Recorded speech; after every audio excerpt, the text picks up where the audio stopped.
Welcome to the Good Games Podcast, episode number 170. This is a show where we talk about video games and gamer-related things. My name is Frank from Palm Manso, and I'm your host. And as always, I'm joined by the co-host of the show, Alex Nunez. What's up, man? Greetings, sir. How's everything? Everything is cool. I wanted to make a comment about the weather, but I feel bad because so much shitty weather is going around, especially in places like in the Caribbean and other shit where people are just underwater, just islands just fucking destroyed. And I'm here just sitting here being like, it's still like summer and it's almost October. Like, what the fuck is going on? Yeah. I don't know, man. It's not looking good for right now. And especially because it's almost October, and I think tomorrow is going to be like 90 degrees where I live. And that, like, what is happening? You know? Something for sure ain't right. That's all I know. Yeah. That's all. I guess that's all we're going to say about that, because that's another issue for another day. Yeah. But yeah, man. So everything's going all right. Yeah, everything's going all right. Very much still tracking along with Destiny and everything that's going on there. Cool. Did you happen to complete the raid? Like, yeah, legitimately? I mean, I completed it the first time I talked about it. Yeah. Legitimately. We beat it at the end. And then, I did actually run another run with some other people who hadn't done the raid. So it took a little longer than like a normal raid. Once everyone is like acclimated to all the mechanics, then, you know, it's maybe like an hour and a half, 2 hours or so. But that was about like 4 hours just to have everyone get used to everything that was happening. But yeah, we ran it again and There's another thing about the raid that I didn't like talk about before, but I guess because I wasn't sure if this was like a normal thing, but like there's not a lot of drops in the raid. You don't get a lot of gear drops from just doing the raid, which is weird because they're kind of implemented this token system, and you get a bunch of tokens which you can then turn into another vendor and then get raid gear. But it's like it's almost anticlimactic when you beat a boss or you beat an encounter in that raid and you don't get anything. You just get a bunch of like coins, and I'm like, oh, I was hoping for like a new chest piece or a new cool gun or something. But yeah, that comes later, I guess, when I cash in my funny money. Well, I'm just gonna say, I know Destiny comes out for the PC in about a month. Is that right? Yeah, a little less than a month. So I just wanted to just kind of put it out there that I built my first PC. What? And I might be joining you on Destiny when it comes out on PC. Who are you? Where's Frank? I'm right here. Not the Frank I know. I'm right here. Frank has built a PC that's what, capable of video games? Yes, it's not only capable of just any video game, it's capable of pretty powerful video games. What the hell? This is crazy. I'm simultaneously astonished and proud of you at the same time. Which is what simultaneously means. I don't know why I said that last part again, but whatever. It was a little redundant. That's how in shock I am. Yeah, man. I don't know. I don't know what it was. Actually, no, I know exactly what it was. I know exactly what it was. It was Ori and the Will of the Wisps that's coming out. You made a comment a few episodes ago. Some episodes ago, some time ago. You made a comment. You're like, well, if you just saved a little bit more money instead of getting an Xbox One, you could have just gotten a PC. And I'm like, idea. That's actually a good idea. So I did. I just, I started over. The Xbox is still here. Don't worry. But okay.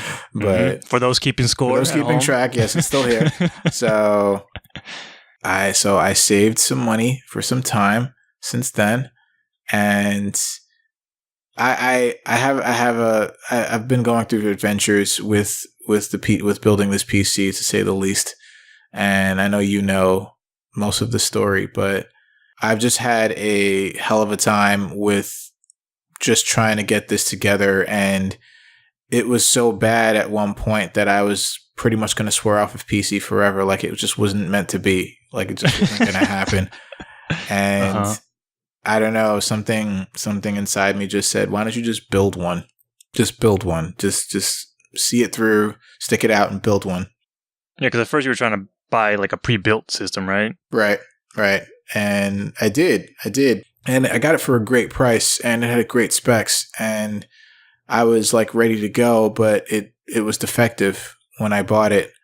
Mm-hmm. And because it was defective, I had to like go through the whole trouble of sending it back and packaging it up and, like testing. I had to test it rigorously just to make sure that it was something that I just wasn't seeing or didn't figure out. But everything, I tried everything, and that PC just wasn't working. So that's where I was like, I'm not going to do this. Like, this is too much of a hassle.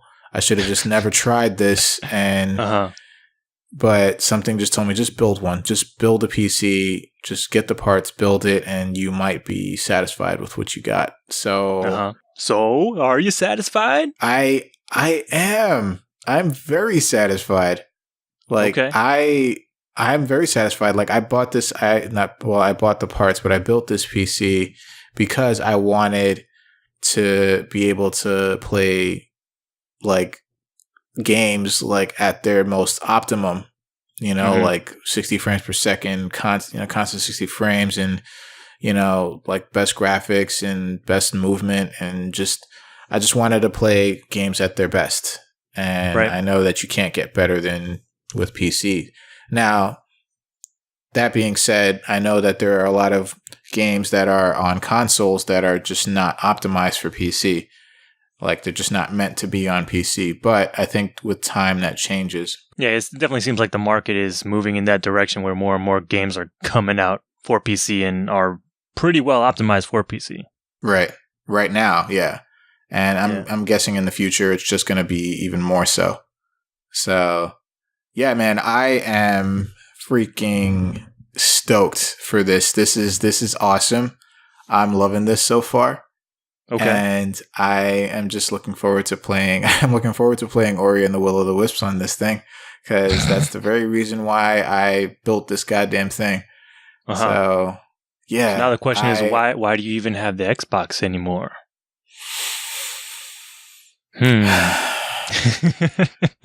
The Xbox came through for me. The Xbox came through for me with the beta, with the Dragon Ball FighterZ beta. Right. Outside of that, there is literally no reason for me to have one. I think if I didn't make that bet, it would have been gone. It would have been gone.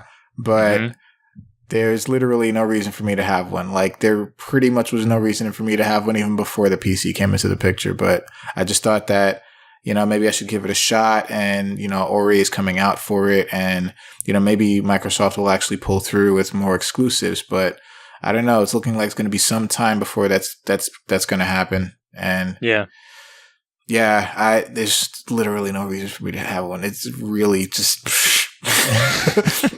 it is literally going to collect dust. Wow. But it's here. It's right over there. And it looks nice. It's white. Offers a nice contrast to all the black systems that I have. So, complements the decor, of course. Yes, it does. It does. So it's here. If they release when they released like the open beta for Dragon Ball FighterZ, I'm hoping that, maybe I should just purposely play it on Xbox just so I could get some playtime in with something, because God, I know I'm not going to use it anymore. Yeah.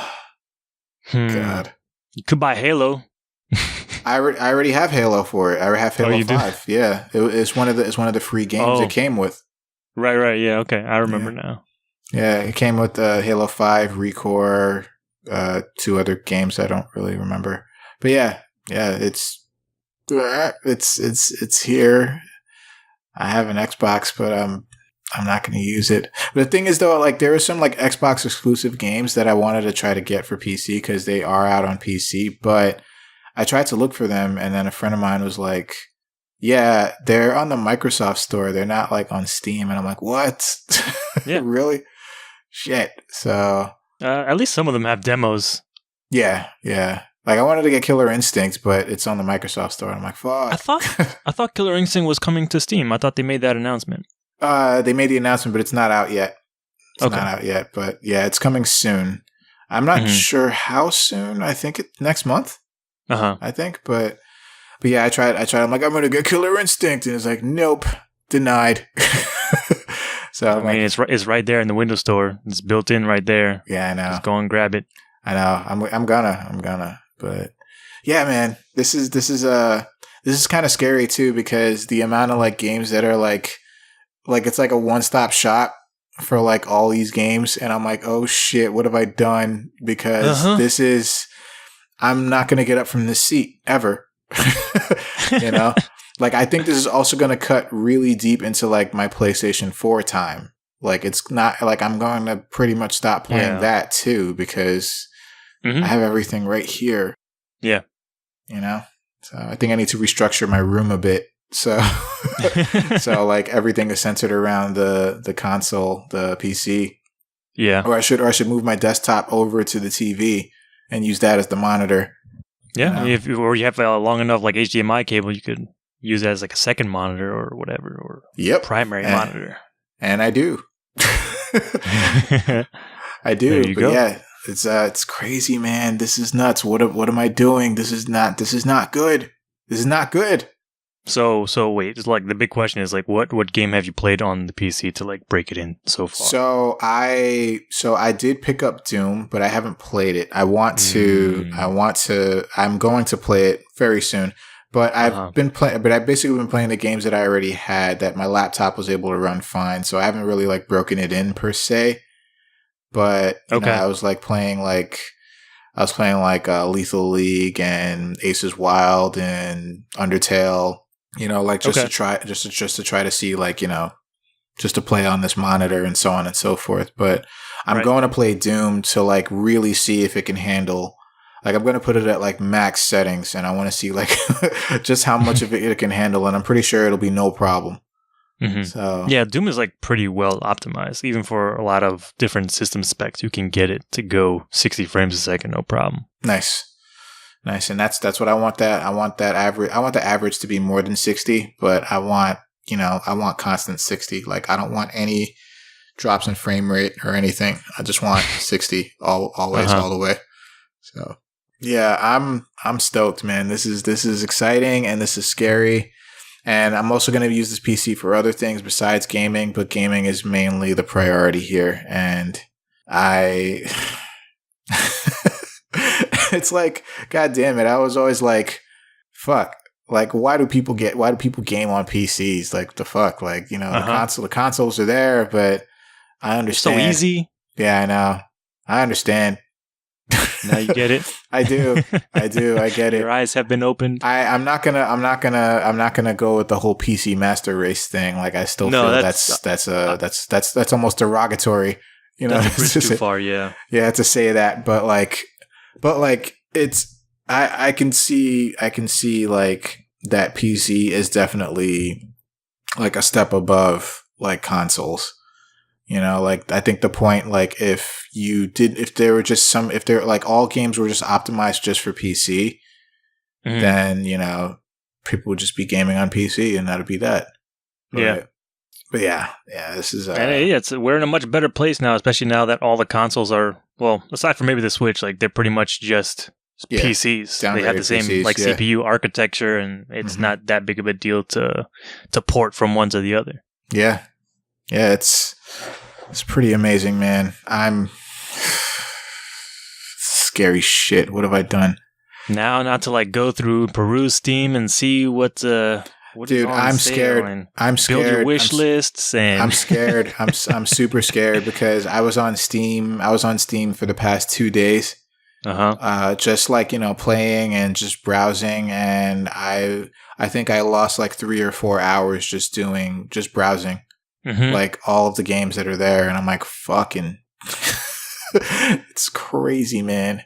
Thousands and thousands of games all at your fingertips. I know. Like now you don't have to get like this console or this console for just to get this game. It's all on PC now. Pretty much. all in one unit. And yeah. And it's there pretty much forever. Yeah. Yeah. And you can do Steam refunds. What? Yeah. Oh no. But yeah, this is awesome. This is awesome. And it was very exciting. I have to say, like, you know, building my PC. I had some friends that helped me out.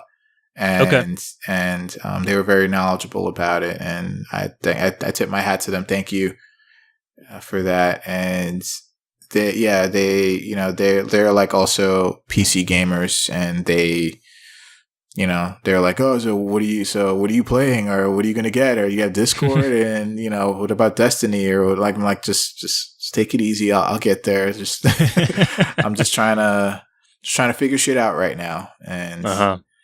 But they really helped me out, and it's cool because I have people to play with, and with all these games and stuff. Might get in some River City Ransom Underground, like that shit. That's 4-player co-op, dude. What? So yeah, man, it's a new time, it's a new era, a new age, the dawning of a new age. Yeah. This is awesome. But in any case, we have to start this show, and you're going to start us off with what we've been playing. So what do you have for us? Well, you know me, Frank. I'm just here playing the sequel to possibly the greatest game ever made. Oh boy. If you've been listening to the show, you already know what it is. It's Cook Serve Delicious 2. Wait, that's not what I expected at all. That's what else would I have said, Frank? I Destiny don't know 2. what you're talking. What's that? You said the sequel to the greatest game ever made. You talked about Destiny for 3 weeks straight. Yeah. Was it 3 weeks? Yeah, I guess so. Yeah. It's been a while. Sort of. Yeah. But yeah, I decided to try another game because nice. I had caught wind that this came out. I was not aware that this was coming, that this was in the works. But Cook Serve Delicious is one of my favorite games. I played it originally on the iPad, and if you don't know, it's like kind of like one of those cooking management games, almost like a Diner Dash or an Overcooked, but with like a sort of a different twist because you're behind the counter and you have to juggle like taking in all of these orders and then preparing all of the orders and trying to make sure that you do not mess up those orders. So it's kind of like one of those stressful games. I remember you talking about this game, the first one. I might have, about this game on the show. Yeah. I remember you talking about this. It sounded really interesting. Yeah. It was. I forget how many years ago it came out, but yeah, I remember liking it a lot. The first one a lot on iPad, but yeah, the sequel came out to my surprise, and I pulled the trigger. I bought it on Steam because I think that's the only place it's available right now. Damn it, that's on Steam too. Yeah. Shit. I saw on their official page that it's supposed to be coming to PS4 soon. I don't know how soon, but I was kind of sad that it's not coming out for like mobile devices and tablets, because after playing it on PC, I think I prefer that touch interface for this game in particular. There's a lot of like mental gymnastics with trying to juggle with the controllers and trying to press the exact button presses for the things that you have to make, because I guess the way it works is that you can play either on PC, you can play either with the keyboard or with a gamepad. And I tried both. Keyboard, I can't do the keyboard because it pretty much uses a lot of the keyboard keys, I guess, depending on what like ingredients you're having. So usually the key that you have to press matches the ingredient that you have to use in whatever recipe. And I don't know the keyboard, by memory. So I have to look at each key before I press it, and then, looking back and forth between the screens to see what other ingredients I have to hit. It's not a good time for me on the keyboard. I imagine if you are keyboard master, you can touch type, then it's probably a lot better for you to do keyboard, but not for me. And control is confusing because you have to use like the triggers as almost like modifier keys for a lot of things.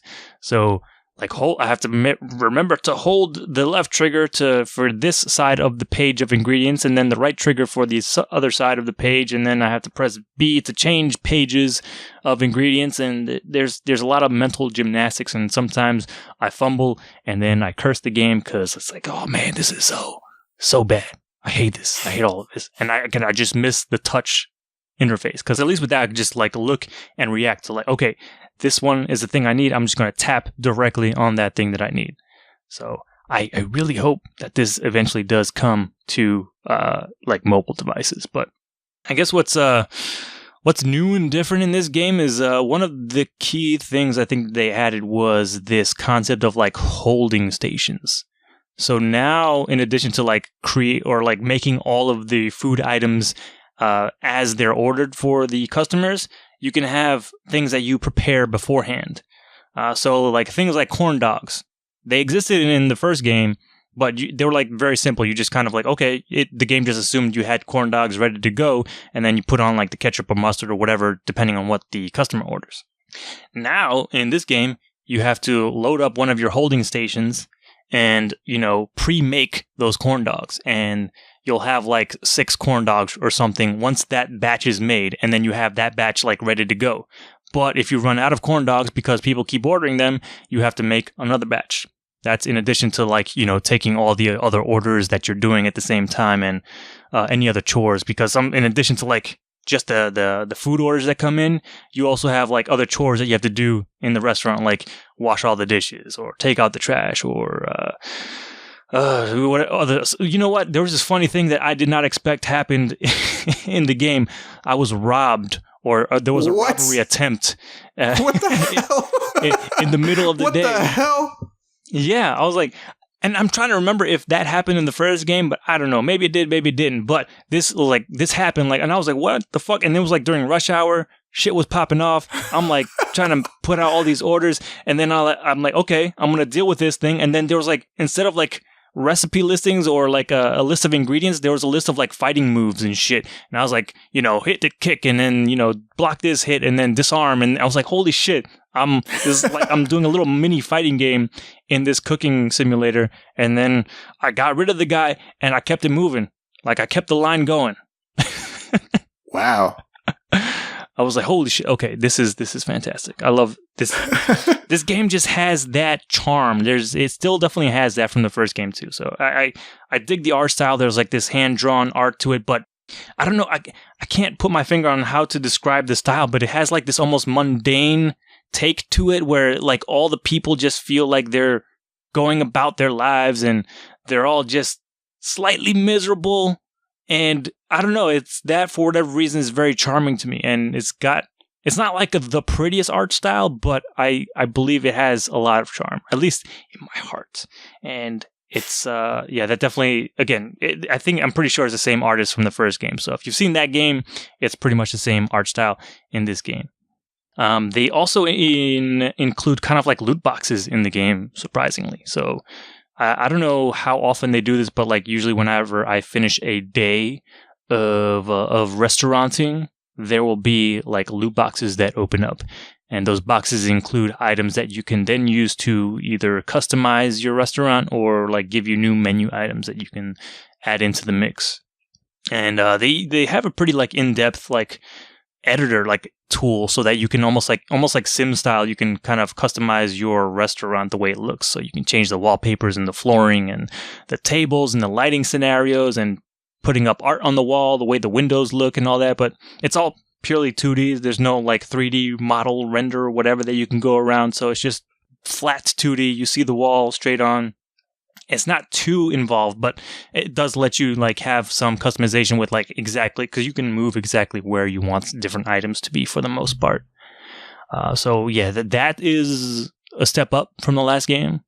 I haven't, but I haven't spent a lot of time with the game, so I'm still trying to wrap my head around how like the progression of the game is, because when I start, or when I guess I access the campaign section of the game, just like the part where you play it, you have like just a whole grid of icons, and I think they're just all like different restaurants. And I think the first one is your restaurant, but you can then go in and play as different restaurants. And I'm not sure what the point is on that. I don't know if it's like you have to progress through that because those, I think they have like finite days. So I think if you get like at least a silver or something, you can get or progress on to the next day. But I just don't know what happens when you reach the end of that, and not everything is unlocked. So I'm still kind of confused by that. Why that is in there? Maybe it's just a way to get familiar with different recipes and different foodstuffs and different like restaurant styles, the way they look aesthetically. Yeah, I'm still trying to wrap my head around that. But like, it seems like the first icon is like your restaurant, and you can play that as much as you want. There's not like set days that you have to progress through, if that makes any sense. Yeah, because the other restaurants they have like a lineup of badges, and I guess you get either gold, silver, or bronze depending on how well you do. Or there are different criteria, like you have to get 8 perfect orders in a row to get bronze, and something else for silver, and so on and so forth. But yeah, Cook Serve Delicious 2 is more Cook Serve Delicious. I just really wished it had touch controls. I wish it was on the iPad or Android like the first game was, but I don't know. I don't know if it's in the cards or not, but I definitely do prefer the touch control, because I'm doing stuff by accident. Like sometimes I'll want to work on a recipe, but then like accidentally hit the holding station button, and now I'm stuck there. So now I'm forced to make either pretzels or corn dogs or whatever the hell it is, and I'm like, I don't want to make another batch of this shit. I just want to make the fucking hamburger this guy ordered. Please let me go back. And it's just, it provides like another layer of frustration that shouldn't be there. Like I shouldn't be like wrestling with the controls. That I feel is antithetical to like the whole thing. I know it's like supposed to be about like stress and managing like all this. It's spinning like so many plates at the same time, but the controls shouldn't be one of them. And I wish there was a better way. And there is a better way, and it's by touching everything directly. At least that's how I like it. But yeah, Cook Serve Delicious 2 is still dope. I love it. Cool. Yeah, man. Should I talk more about Destiny 2? No, that's okay. But I was gonna ask you if it did come out for like iOS or Android, would you double dip? Hell yeah, I would definitely double dip.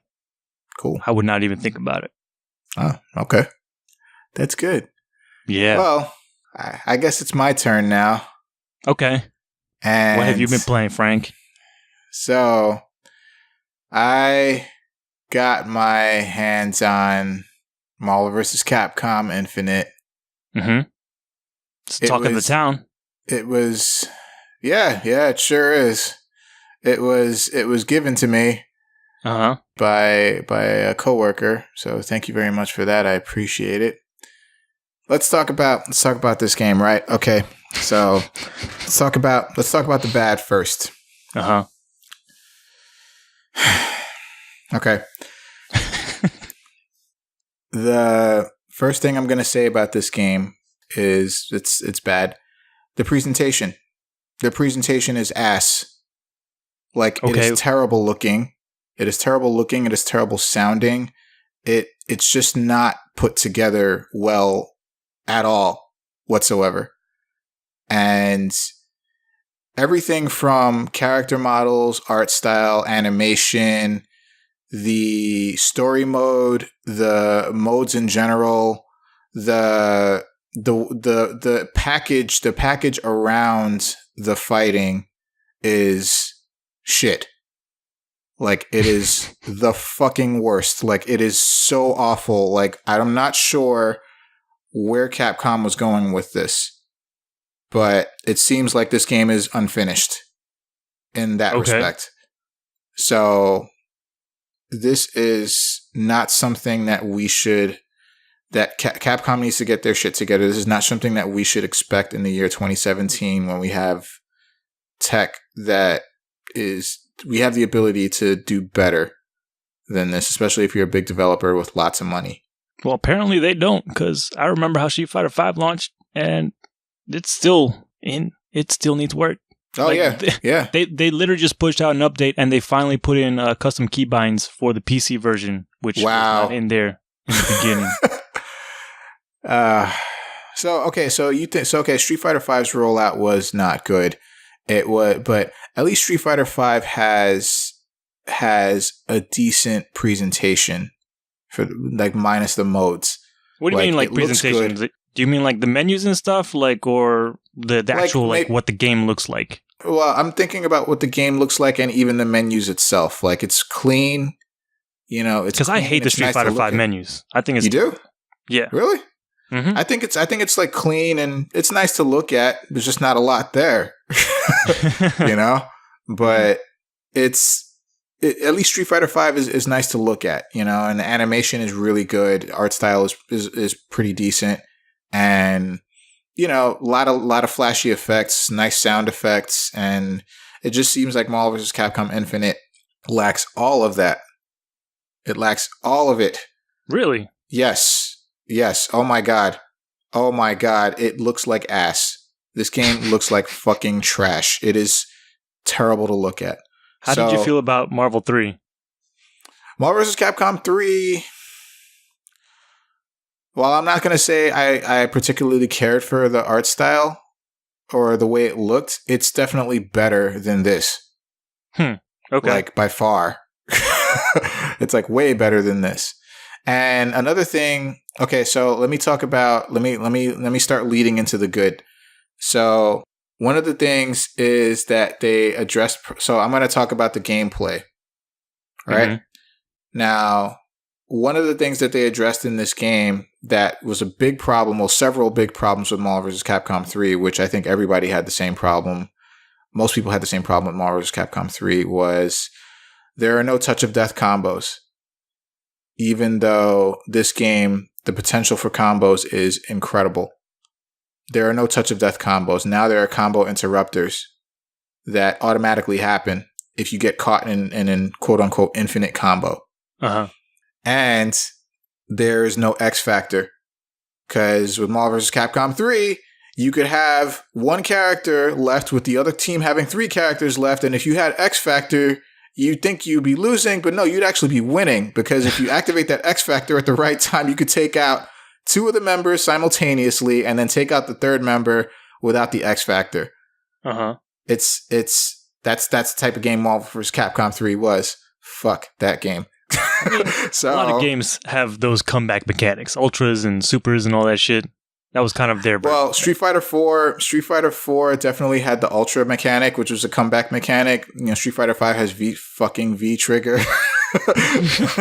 You know, fucking V trigger. But this X Factor, I think X Factor was like the worst of them all, because X Factor was like super like overpowered, and they didn't even bother like balancing it whatsoever.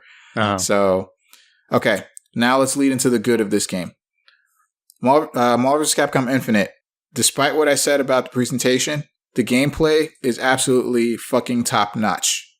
I cannot stop playing this fucking game. Like, this is the most surprising thing I think I've heard from you so far. I can't stop playing this game because because the potential for combos and the potential for like the things that you can do is basically, if you can think it, you can do it. Uh-huh. Like, the game doesn't really limit you in what you can do. So, like, active switching is one thing that's like really amazing. Like switching is instant between characters. Okay. So you can basically like combo with one character on the ground, then switch to the other character, link a combo on the ground, switch a character, link, and then you can knock them up in the air, switch, and then, you know, do an air combo, do a super. While you're doing your super, you can switch your character, you can switch your other character in and continue a combo when the character is about to hit the ground, and just keep going. Like, you can just keep going. Like, you can mix specials in there, you can mix gem use in there. I can't fucking stop playing. I've lost sleep playing this fucking game. Like, I can't fucking stop. Like, I'm surprised I'm saying it too, because I've thought like I'm going to give this game a fair shake. Like, I'm going to try to give this game a fair shake, because I was not impressed when I was at E3. I was not impressed when the story demo came out. And I'm like, I'm going to give this game a fair shake. Maybe they fixed some things. The presentation, be damned, because that's ass. But the gameplay is fucking dope. Mm-hmm. Like, all the the characters. It's like, this is actually a game where I want to use all the characters. Like, I want to, I use I use every character just to see how they play, just to see like what kind of combo potential there is, like with different teams. Like there are like thousands of like, I would say thousands, even maybe hundreds of thousands of like different combos and links that you can do depending on the team that you use. Okay. It's like, fuck. It's like, it seems like it's like overwhelming, but it's like, oh my God, like there's so much potential with the gameplay here. Mm-hmm. Like, if they clean this game up, I would say like this is probably the best game Capcom has ever made. Wow. But the presentation does play a factor for me because I need to be able to like what I'm looking at, and I don't. It is awful to look at. You know, people were like ragging on King of Fighters 14. Oh God, it looks terrible. And I was included. I'm like, oh my God, what the hell is this? Mm-hmm. And I even that game, and I know it got like a patch for a graphical upgrade, but even that game in the beginning looks better than Marvel vs. Capcom Infinite. Like, really? It is. Yes. Because I've seen the game like in video and everything, and like trailers, and it looks fine to me. It does not. It does not look fine. Like, it does not look fine at all. It's so weird. It's so weird too, because I know it's also very inconsistent between like the story mode and the actual like game mode. Like if you're playing like versus mode or arcade mode or something, it's super inconsistent with like the face models and with face and character models and with the movement, with just general movement. It's just very inconsistent. It seems like they put more into the characters for story mode, but story mode is full of you just fighting against like these jobbers, like these like robots that would be characters in the game, but they're not the actual characters. They're just like robots that you fight against. So it seems like there was some sort of graphical limit to what they could do with this game, which is really bad because this game, again, I'm going to say it looks very incomplete. It looks super incomplete. Even down to the sound effects and the music. The music is terrible. Like, what are they thinking? Okay. So I will say that some of the Capcom characters' themes are awesome because they basically took them from other games that they're known for. Like Ryu's theme is from Marvel Superheroes vs. Street Fighter, which is pretty, a lot of people know that theme. Or they have X's theme that is pretty much just his standard theme from the highway. Okay. And even Jetta's theme is like a trance remix of his theme, which is actually pretty good. But the most egregious part with the music is the Marvel Superheroes characters, because those characters have iconic themes from way back from Marvel Superheroes. Mm-hmm. And they're gone. Really? Like, they're gone. Completely? Yeah, like completely gone. Like, wow. They are not, like, now, because it's like, well, like, about the whole Marvel Cinematic Universe. So their themes are like more like sweeping orchestral scores, but they're bland. Like, They have no life to them, and it doesn't fit the characters at all. And they're gone. Like, forget it. Like, you won't. Captain America's theme, I think everybody remembers that theme, and nope, not there. Spider-Man, nope, not there. They're gone. Forget it. Just gone. Just forget about them. So Jesus Christ. So, and the sound effects too are like really weird. It sounds like Street Fighter V sound effects can get weird sometimes when like you have like a blocking, like whenever you like a character blocks, it sounds like kind of like someone hitting like tissue paper or something like that. Whereas I was going to say it sounds like hitting plywood or something. It's like, but in this game, it sounds worse. It sounds like, take that sound and make it sound like, I don't know, that it's like wrapped in bubble wrap inside a cup. Okay. But try to imagine that same sound's in there somewhere. It's like, that's kind of the sound you're getting with like a blocking sound. It's like, that's just, Sound effects are terrible. Music is terrible for the most part. Graphics are terrible. The modes are pretty bare bones. The story mode is awful. It's better than Street Fighter V story mode, but not by much. I don't know. I did see some kind of funny cutscenes. Like there was this one where I forget who it was, but somebody had asked Frank West to shut some machine down, and he's whacking it with his fucking baseball bat, and he's like, I can't do it. I'm like, Spider-Man.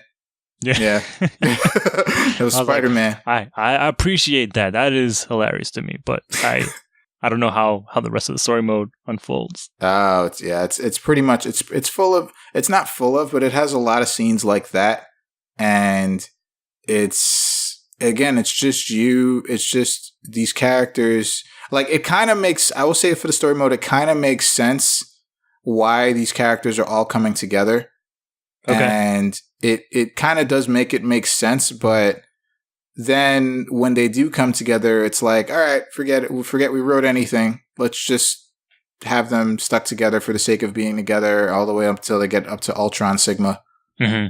And let's just fight a bunch of robots on the way there. And that's it. That's all you do. And it's really uninspired, and it's really horrible.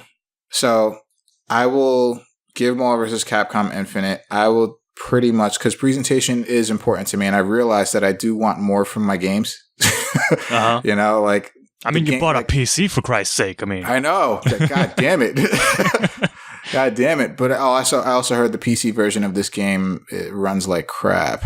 Oh, really? Like, yeah, I heard it has really bad problems with just, there's like frame dips and stuttering issues, and but I think they might patch that, or they probably already did by the time we're talking right now. But I'm gonna give Marvel vs. Capcom Infinite like a. Are you going to give it a number? 6.5 out of 10. Don't give it a number. Don't do that shit. The gameplay is most of that, like pretty much, if not all of it, because I'm very, very, very turned off by like the presentation of the game. But the gameplay is super addictive and super fun, and the gems are like, they're not like crazy like Street Fighter Cross Tekken, but they're crazy enough that they it's just like all the gems, man. Like it basically makes it so that you play the game how you want to play.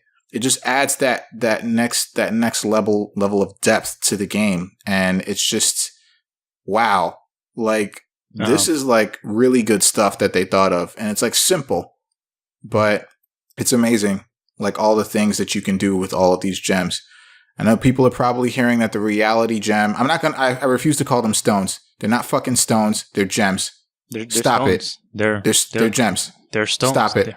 They're gems. Stop it. Stones and gems are pretty much the same thing. They're gems. The gems. This is just semantic argument. Why are we doing the reality. I know people are saying the reality gem and the soul gem are like the bee's knees right now. Like they're the gems that are kind of like breaking the game. But the other four are not bad either. Like they're all really good. Okay. And it's cool because every gem has a passive ability that you can just do anytime. And then it has a, your I forgot what they call the mode when you activate your gem, but that mode when you activate the gem and you get like the full scope of the gem's power, like with the space gem where you lock the person in a box and it limits their movement and so on and so forth. The shame cube. Infinity Storm. That's what it's called. Okay. So when you activate your Infinity Storm, that just brings the gem's use to another level, and it's amazing. Like the things that you can do and that you can think of, and it's just like, whoa, it's crazy. Also another reason why the presentation sucks is the roster. It's pretty bare bones, and I'm not looking forward to this DLC that we're just gonna be like hit in the face with in the next coming months. But well, you just like the characters that are in the game you're disappointed by? I'm disappointed by the number of them, because I want more. I want more characters, and this game can only benefit from more characters.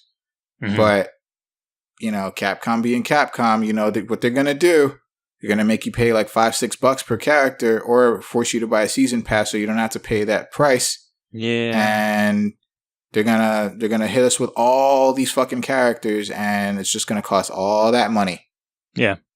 To get characters that you're interested in. And cause I want to play as Black Panther, but I don't want to pay $6 for Black Panther. I don't want to pay the $30 it is for the season pass. It doesn't make sense to me. Just stop it. And there's no fight money equivalent in this game? No. Absolutely not. That's funny. Yeah. I mean, I can dream, right? Yeah, you're allowed. But no, not in this game. Not in this game. I mean, fight money barely works in Street Fighter V. You know? But not for the cool stuff, like all the different costumes and shit. Right. Right. I wish. Yeah, it's no fight money equivalent, nothing like that in this game. It's cold hard cash that you're paying for like all the extra stuff. Or unless they decide to be benevolent and just give stuff for free, which is probably going to be like maybe a costume for like one character if you're lucky. Yeah, that's the only thing that prevented me from getting it, is that I was afraid of the character situation, the DLC situation. I was like, yeah. I don't know. I'm not looking forward to it. And I to be honest with you, I think I might just. I know there's going to be like if I didn't get this game as a gift, like I wouldn't have picked it up. Because of that, just because of like the amount of money I know I'm going to have to be shelling out for a complete package. And I know if eventually they're going to release like an Ultra Marvel vs. Capcom Infinite, and it's going to have all the DLC characters and stuff. But I hope they don't do like they did Marvel vs. Capcom 3 and just like 5 months later release Ultimate Marvel vs. Capcom 3 and say, you guys bought all those DLC characters. Well, sorry. They're all included with this and 4 new characters of this game. It's just like, that sucks. Or Street Fighter Cross Tekken, where you pay $20 and you get 12 characters. But it's the only way you can get those characters, by paying the $20. Yep. So, I'm not looking forward to it. And... yeah, I would say the game is slightly above average just because of the gameplay. The gameplay is super addictive, but the rest of the game needs work. Big time work. Like if the presentation was better and they paid attention to more of what made the versus games like fun and pop, they would have knocked it out of the park with this one. Because the gameplay factor is ridiculously good. I'm talking like top-notch shit right here. Okay. The combinations of character, it's insane. It's insane. But yeah, also the netcode is fantastic. Okay. I have not had any issues with the netcode at all. How are their lobbies and all that other stuff for the online? It's pretty simple. It's pretty simple. Like it's kind of like it's basically like Street Fighter V. Like you just ranked and player match, and you just wait around, and you randomly get matched with somebody, and you play. Okay, that's it. So yeah, they didn't reinvent the wheel there, but they certainly did something with their netcode because it's amazing. It's great. So wonder if that'll make its way to Street Fighter.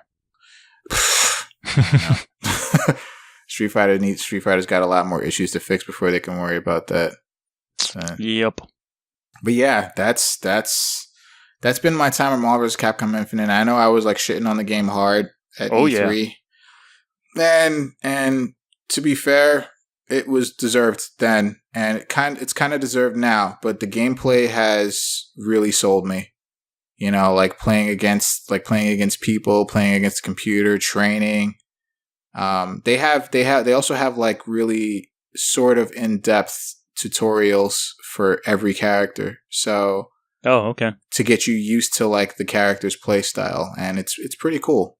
Like they have like combos and those combos you could tell are just like starter combos, even though they get pretty complicated after a while. Right. Because they have like some combos that require you to like do active switching, and then that involves you knowing the other character, and it's it gets really complicated. So it's a good way to kind of like get used to the game's mechanics, and then find a character you like, and then find 2 characters you like, and then you realize you're gonna like shit. I want to try all the characters. I know you've been playing all the characters, but do you have a go-to team? Yeah, Jeddah. Shit. I have like 3 go-to teams, man. Jesus. So yeah, I have Jeddah and Dante, and then I have Strider and Spider-Man, and then I have X and Zero. Okay. So yeah, those are my 3 go-tos. I think Jeddah and Dante are my like number 1 team, but X and Zero is just like to mess around because X is really good, and so is Zero. Your Mega Man boys. Yeah, man, I get to have them together. But yeah, X is really good, and Zero is Zero is Zero. He's pretty much the same from Marvel vs. Capcom 3. Mm-hmm. But yeah. Dope, man. Yeah. Marvel vs. Capcom Infinite, man. Fucking game. So, we're going to move on to headlines because we are done talking about what we've been playing. So, before we do, go to innercitygeeks.com so you can follow along with us. So, in more Marvel vs. Capcom Infinite news, speaking of DLC, they released a DLC trailer for a new character, one of the new characters that's going to be coming soon, and that's Monster Hunter from the Monster Hunter series of games. And there is a video here showcasing her gameplay. She looks pretty interesting. And it's just like, this is the thing I hate. Because it's just like, damn, she looks really good. And now with her in the mix, imagine the amount of combinations, like the amount of combinations for combo potential goes up even more. Yeah.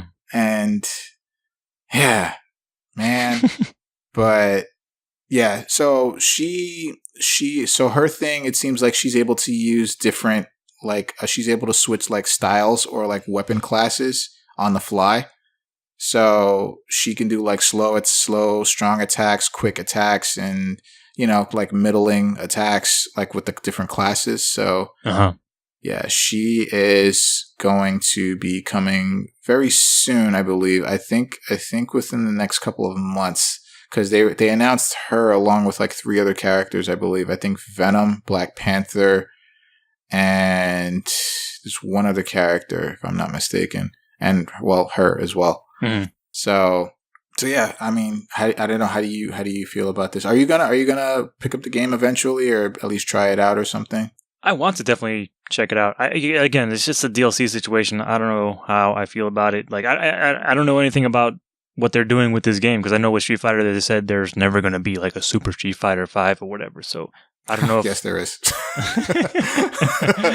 Yes, there is. I don't know if there's going to be like a Game of the Year or whatever, deluxe edition of this game. So I'm kind of holding back for now because I've never been, a Marvel person, but I do. Okay. I definitely do want to check this one out, especially now it's like 2v2 instead of 3v3, which is lowers the barrier to entry for me at least. So that's cool. One thing I did forget to mention is that one thing that they also changed, which was a kind of an issue from Marvel vs. Capcom 3, which I like. So in Marvel vs. Capcom 3, whenever a character dies, the other character enters the screen and they only enter in one way. Mm-hmm. Like they enter like from the middle of the screen, like jumping in. So in this game, you can actually choose the way the second character enters the screen once the first character dies. Okay. You can it's kind of like Smash Brothers style almost, where you can kind of dash straight in. You can jump, you can drop down from a really high point, almost from a super jump height, or you can just do the regular jump in like people are used to. Mm-hmm. So that really kind of changes the mechanics too, because the mix-ups for people in Marvel vs. Capcom 3 were you're fucked because you get caught in these 50-50s. Mm-hmm. And you're fucked because the character only enters the one way, whereas now you can choose which way to enter. So in this case, the character on offense has to guess correctly where you're entering in order for that whole mix-up thing to be a thing. Yeah. So that's good. So that's one. Yeah. So that's one thing. That's one thing I did kind of enjoy. I do kind of enjoy that they addressed from Marvel vs. Capcom 3, but I would recommend. I'd also recommend waiting. Again, I would have also definitely waited if I didn't just, my coworker's hey, you said you like this game. Hey, here, have it. And I'm like, you motherfucker, you shouldn't have. Like, you really, really shouldn't have. I'm like, you really shouldn't have. But yeah, it's still decent just because of the gameplay, straight up. All right. But yeah, so in other news, have you ever had any experience with Flappy Bird? Have you ever played it? Yeah, I'm pretty sure, like everyone else on the face of the earth, I've at least had some interaction with Flappy Bird. Well, it's officially dead. Oh no. You say that with such zeal.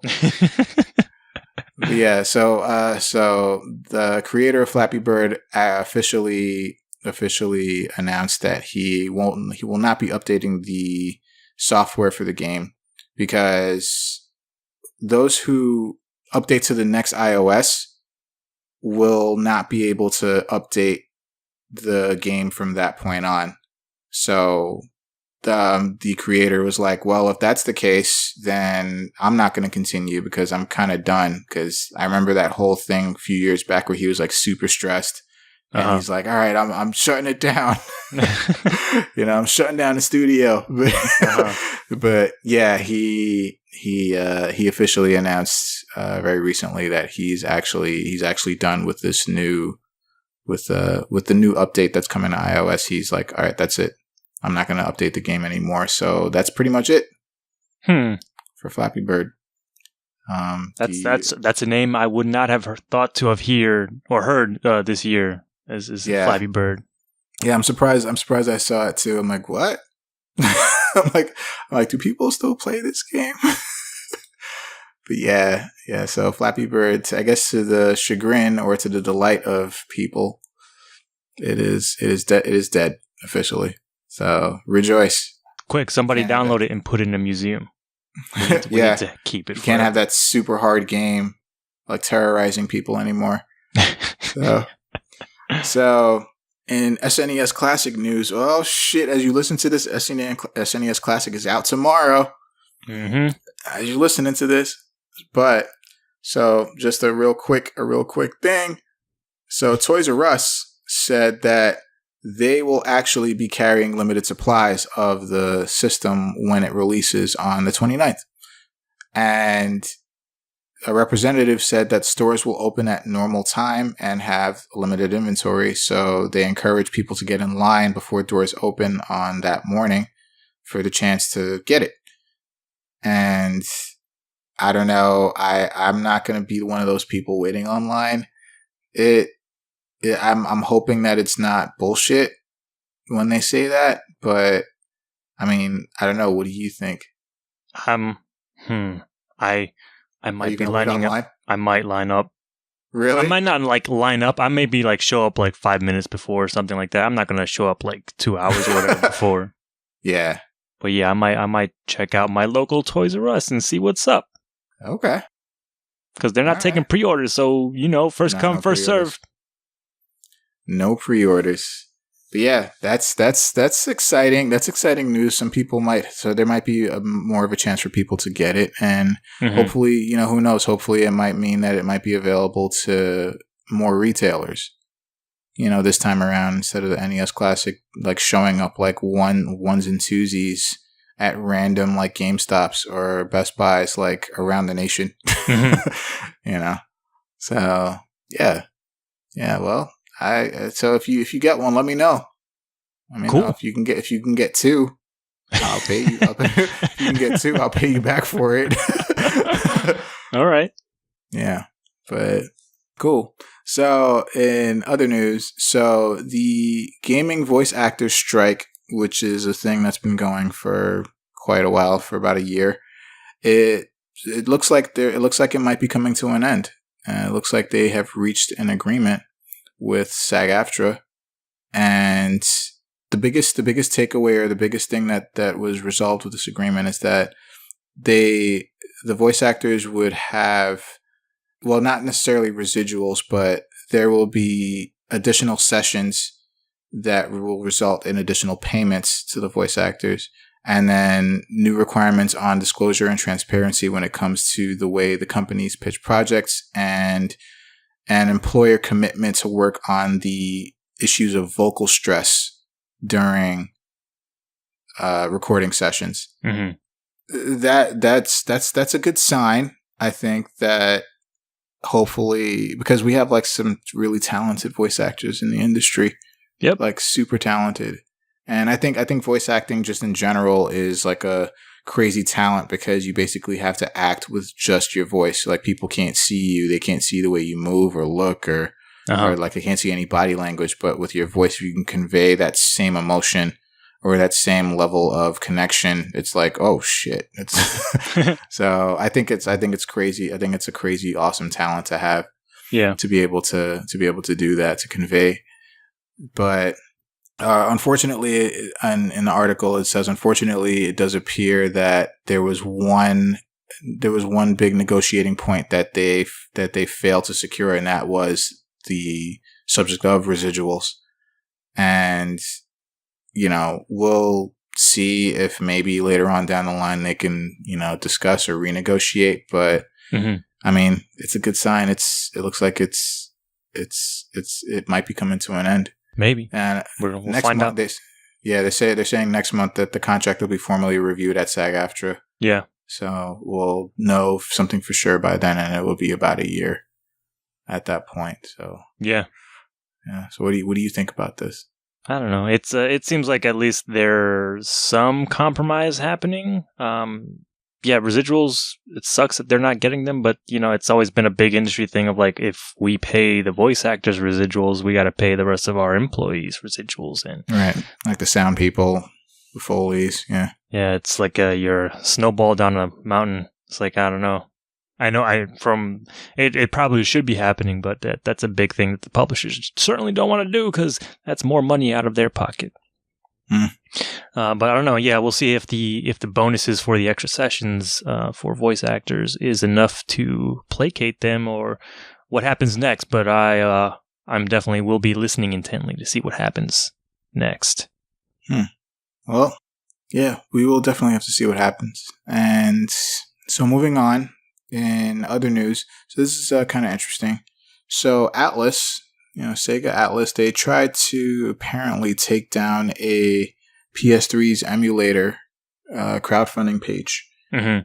So the emulator RPCS3, which has made some headway because their Patreon were pretty close to meeting the goal.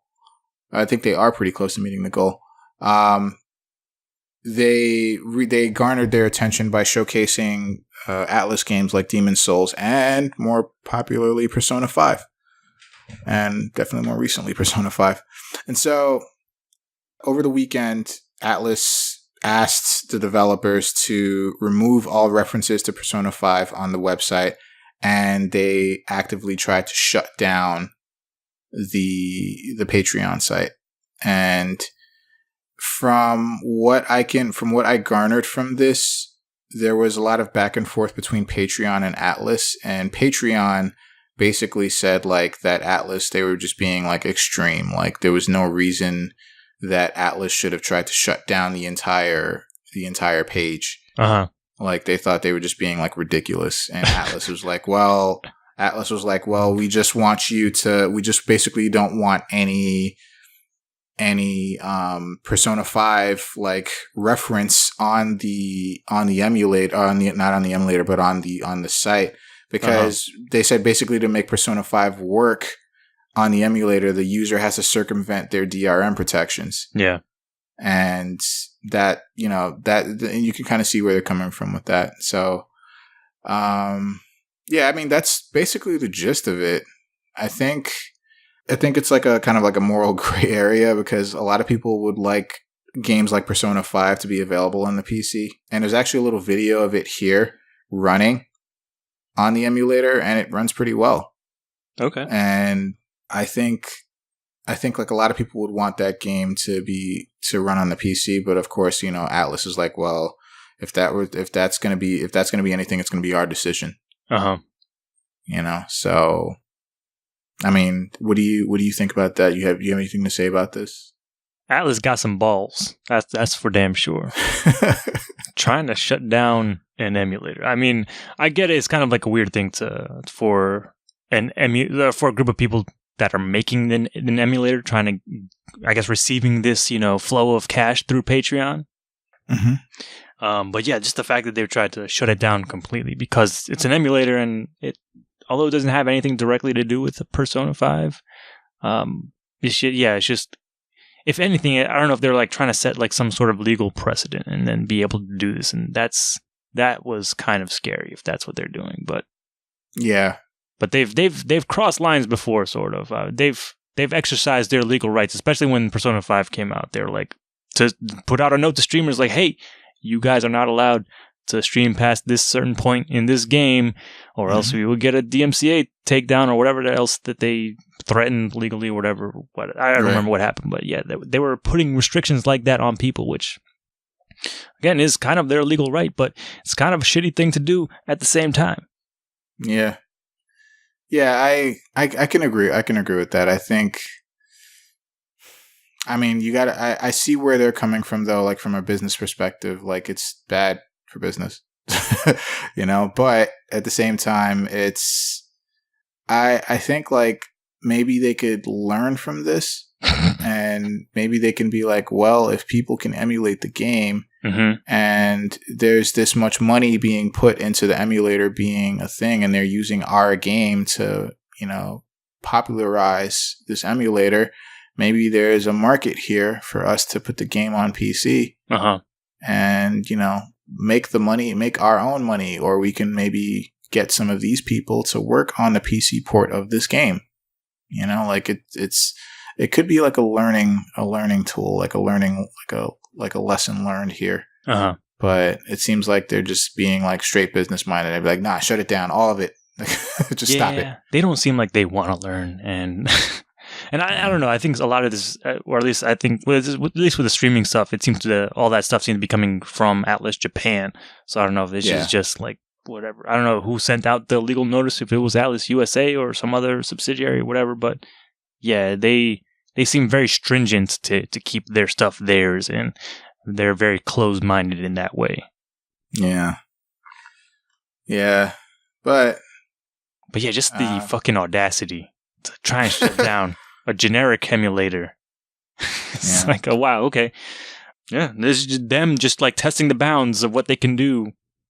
Just getting scared, that's all. Mm-hmm. But, all right, so moving along, and the last bit of news, and I think one of the most interesting pieces of news that I've heard this week. So, the Nintendo Switch appears to contain an Easter egg dedicated to Satoru Iwata's passing, and this is like one of the craziest things to me. Like, okay, so apparently, if you perform a certain motion with the Joy-Cons on July 11th, which is the same day that Iwata died of cancer 2 years ago, it unlocks a hidden copy of Golf for the NES. And that's one of the earliest games that Iwata worked on as a programmer back in his heyday. Mm-hmm. And the hand motion, if you've watched any Nintendo Direct with Iwata, you should definitely know what the hand motion is. And they have a video of someone actually unlocking the game using the hand motion. And that, I don't know, like, man, that's to me, that's freaking awesome. Like, like, how cool is that? That is dope. Like, that is incredible to me. That's like so cool. Yeah, it's the fact that it's on every fucking Nintendo Switch, and man, I was reading somewhere, there was a tweet, I think, from, was it JJ Epperson from 8-4, who's a localizer out in Japan, and he was kind of talking about, like, culturally, how this kind of fits in with Japan culture and what it meant. And I forget exactly what the reference was, but he likened this gesture of putting Golf on the Switch was kind of like having it so Iwata was watching every like Switch console in there. It's like, that just shows that how much that man was loved at Nintendo. Yeah, man. That they went to these lengths. And yeah, I think even like the copy of the game, like has like motion control support too. So yes, it does. It has motion control, so it's like, what? so they're saying they're suggesting. It's suggested that maybe Nintendo might be updating its classic games beyond just having them be ported to the Switch. Like they might actually have them have like motion controls as well. That I think is wishful thinking, because I don't know that that's ever coming back. Well, we never know. I mean, it's. I just think it's really cool that this has this has like motion controls to begin with. And I just think this whole thing is just like really, really awesome. Like this is just like amazing. You got golf on your Switch, man. I do. I just have to wait. I have to wait till next July. You got a little piece of Iwata in there. Yeah, I got to wait till next July. And so did you? So at the beginning of this article, actually, and this I did see, but the whole like, did you see the whole like thanks to all game fans that's inside the circuitry of a Pro controller? Yeah, I remember seeing that when the Switch launched. People were like sharing that around. But yeah, that's pretty cool, man. I think that's like really awesome. But yeah, I have to wait till July 11th because it said that if your machine has been connected to the internet since if your machine has been connected to the internet at all, actually, there's no way to trick it into believing it's July 11th. So you have to actually wait. Well, not wait, but you have to like, or you can just buy a new Switch and not connect it, and then just switch the date to July 11th, and then you can play golf on it. So, or you could just wait until July 11th next year, right? And then do the motion, and then boom, you got golf. Now, I'm not sure if you could keep the game after you do it. Like on July 12th, will it like just go away? Well, you just won't be able to access it again until that day. Yeah. But yeah. I thought this was really, really cool and heartwarming, man. Yeah. I also remember hearing too, like, I think when Nintendo was trying to figure out or like discussing if they would make a golf game for the NES, they were like, oh, we don't have enough space to, do a full game of like 18 holes on the NES. And Iwata, being the fucking program genius that he was, he's like, I can do it. And he did it. Like, I can do it. I have the hand gesture. With the hand gesture, I can do it. That's such a heartwarming story, man. Yeah, man, it's really cool. It's really cool. I think it's great. Yeah. But yeah, R.I.P. to Iwata. Yeah. He was something. Taken too soon. Yeah, man. Like so many others. Mm-hmm. But all right, so that does it for headlines this week, and Alex is going to go ahead and take us through what we can look forward to expect with new and upcoming releases. So what you got for us? Yeah, so this week we've got a few things. The week of September 26th. First up is Mutant Football League, coming out for the PC in early access. Also out this week is Hob for the PlayStation 4 and PC. Fallout 4 Game of the Year Edition is now available for the PlayStation 4, Xbox One, and PC. Steam World Dig 2 is now on the PlayStation 4 and Vita. Ruiner is now available for PS4, Xbox One, and PC. Danganronpa V3 Killing Harmony is available for PlayStation 4, Vita, and PC. Don't Starve Mega Pack is out now for PlayStation 4 and Xbox One. Cinemora EX is now out for the Switch. Eventide 2, The Sorcerer's Mirror is available for PlayStation 4. We've also got Pinball FX 3 for PlayStation 4, Xbox One, and PC. Halo Wars 2 Complete Edition is now available for the Xbox One. Arcade Archives Mario Brothers, not Super Mario Brothers, just plain old Mario Brothers, is available for the Switch. Inversus Deluxe is also available for the Switch. And I have no idea what the hell this is, but Monster Hunter Stories The Legend of Zelda is now available for the 3DS. We've also got a couple of Friday releases this week, first of which is FIFA 18, making its way to PS4, Xbox One, Switch, and PC. Actually, I have a question about PC. I don't know if that's 100% accurate, but don't quote me on that.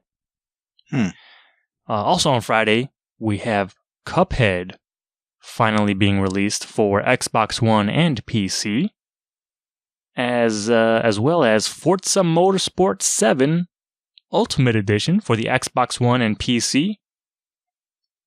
We've also got Gundam Versus coming out on Friday for PlayStation 4. One Piece Unlimited World Red Deluxe Edition for the Nintendo Switch.